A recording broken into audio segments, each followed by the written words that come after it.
উফ গরম। আপু আপনি কি রোজা? আরে না, আমি রোজার বোন আফরোজা। ও তাহলে মুড়ি খান। হ্যাঁ, কিন্তু আমি তো রোজা। আপনি তো আফরোজা। ও ধ্যাৎ। যে বউটা ঘরে সারাদিন রান্না করে, খাওয়ার পরে সবাই তো পেট ভরে চলে যায় যার যার কাজে। রান্না মজা হয়েছে এই শব্দটাও কিন্তু আমরা অনেক সময় শুনতে পাই না। কিন্তু রান্নায় যদি একটু লবণ কম হয়, পুরো ঘর মাথায় তুলে ফেলে। আর যদি খাবারে চুল পেয়েছে, কারা করছে?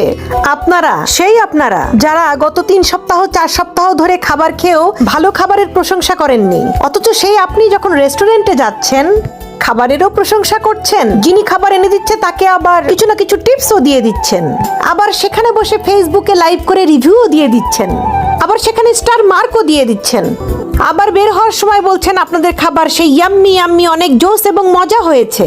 আর যিনি ঘরের মধ্যে দিন রাত রাতের ঘুম হারাম করে সকালবেলা উঠে যিনি রান্না করছেন, উনার প্রশংসাটা আপনাদের মুখ থেকে বের হয় না। আল্লাহ আমাদেরকে একটু বোঝার তৌফিক দান। মেয়ে মানুষ সাজুগুজু করে একজন আরেকজনকে জ্বলানোর জন্য, মানে মেয়ে আরেকটা মেয়েকে দেখানোর জন্য জ্বলে যে ওর থেকে আমার বেশি বা আমি বেশি সাজতে পারি। আর ছেলেরা কত বলদ, ওরা ভাবে ওদের জন্য সাজে। আরে বলদ ছেলেরা আগের দিনে নাই। মেয়ে মানুষ সাজুগুজু করে একজন আরেকজনকে জ্বলানোর জন্য, মানে মেয়ে আরেকটা মেয়েকে দেখানোর জন্য জ্বলে যে ওর থেকে আমার বেশি বা আমি বেশি সাজতে পারি। আর ছেলেরা কত বলদ, ওরা ভাবে ওদের জন্য সাজে। আরে বলদ ছেলেরা আগের দিন আর নাই। আপনার হাজবেন্ডের কাছে না চাইতে চাইতে তাকে আপনি এই ধারণা দিয়ে ফেলেছেন এরই মধ্যে যে আপনার কিছু লাগে না। বউরা সবচেয়ে বড় ভুল করে এটা, যে হাজবেন্ডের কাছে সতী সাবিত্রী সাজতে যাওয়া, যে না আমার কিছু লাগে না, স্নো পাউডার গিফট, ঘুরতে নেওয়া, একটু স্বাদ আহ্লাদের জন্য 2টা পয়সা খরচ করা, না আমার কিছু লাগে না। এই যে ফিলটা না, এটা খুব খারাপ। আপনি আপনার হাজবেন্ডকে একবার এই ফিল দেবেন, সে ধরেই নিবে যে না এই মহিলার কোনো চাওয়া পাওয়া নাই। সে তার বোনের জন্য, ভাইয়ের জন্য, দেবর ননদ আপনার যা আছে 14 গোষ্ঠীর জন্য গিফট কিনতেছে, কিন্তু আপনার জন্য কিনবে না কেন? ভাই দোস্ত আপনার, আপনি হাজবেন্ডকে বুঝিয়েছেন যে আমার কিছু লাগে না। একটা মেয়ে না চাইতে চাইতে তার ভিতরে একটা অসীম অপূরণীয় ক্ষতি করে ফেলে, সেটা হচ্ছে শূন্যতা। সেই শূন্যতা একসময় সে নিজেই ডুবে মরে। কেনই বা মরবে না? তার পার্টনারকে যে ভুল সিগন্যাল দিয়ে ফেলেছে যে আমি মেয়েটা কিচ্ছু লাগে না। চাইতে শেখেন, নিজের ভালো লাগা। শুনি মানুষের বউরা নাকি মানুষের স্বামীকে তাবিজ করে। ওমা, আমার ক্ষেত্রে ঘটছে উল্টাটা। আমার মনে হয় আমার স্বামী আমাকে তাবিজ করছে, নইলে এইরকম খাচ্চর বেটাকে কেউ এত ভালোবাসতে পারে না।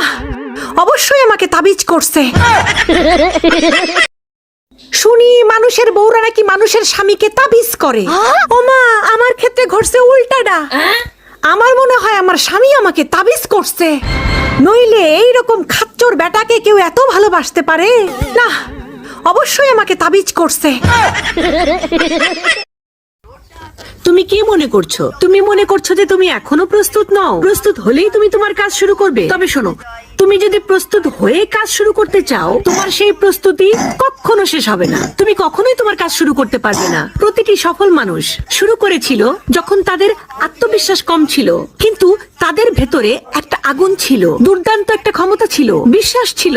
সে অনেক কিছুই জানতো না, কাজ শুরু করে আস্তে আস্তে সে শিখে নিয়েছিল তুমিও পারবে। আসলে চেষ্টা করতে করতে মানুষ দক্ষ হয়, ভুল করতে করতে, কাজ করতে করতে মানুষ এক্সপেরিয়েন্সড হয়, সাহস দেখাতে দেখাতে মানুষ লিডার হয়ে ওঠে। তুমিও পারবে। Thank you. ওই সব মেয়ে মানুষগুলো কারা যারা খুব আস্তে আস্তে মিনমিন করে কথা বলে? তাদের কথা নাকি পাশে বসে থাকা মানুষও শোনে না। আর এদিকে আমি ঠাডা মাইক নিয়ে বসে আছি, আল্লাহ প্রদত্ত আলহামদুলিল্লাহ একটা গলা দিছে আল্লাহ। একটু আস্তে কথা বললেও পাশের বাড়ি থেকে শোনা যায়, আর একটু জোরে কথা বললে পাশের এলাকা থেকে শোনা যায়। এটা অবশ্য আমার দোষ না, বংশগতভাবে সম্পত্তি পাই আর না পাই, কিন্তু একটা গলা পেয়েছি। এই গলা নিয়ে একটু স্বামীর সাথে ঝগড়া করেও শান্তি পাই না। আশেপাশের মানুষ শুনবে দেখে এই বেটা আগেই আমাকে দরজা জানালা বন্ধ করে আটকা